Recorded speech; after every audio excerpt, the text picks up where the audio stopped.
Title: Silent Night, Undead Night. Christmas Eve is supposed to be quiet.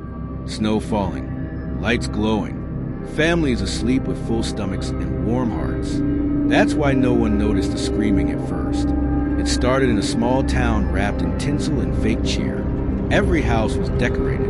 Every window glowed red and green. Carols played softly from radios overnight. At exactly 12:01 a.m., the bells on the old church rang once, then stopped. The power went out across town, and something began moving in the snow.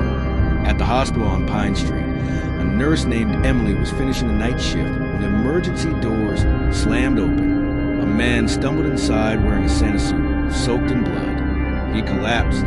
His skin was gray. His breath steamed like smoke. Bite marks covered his neck. He died 2 minutes later. At least, that's what the monitor said. The man sat up. His jaw cracked as it opened too wide. His eyes were cloudy, like frozen glass. He let out a sound that wasn't a scream, more like a hungry moan. Then he attacked. By the time Emily escaped, the hospital was silent again. Too silent. Christmas music still played over the speakers, skipping on the same line. Silent and I, silent and I, silent and I. Bodies lay twisted under blinking lights, and outside, the snow was red. The infection spread fast. Families would gather to open gifts never finished. Parents turned on their children. Children turned on their parents. Neighbors broke down doors, not to help, but to feed. The dead didn't shiver. They didn't care about the cold. They followed one sound. The bells. At dawn, the town square filled with them.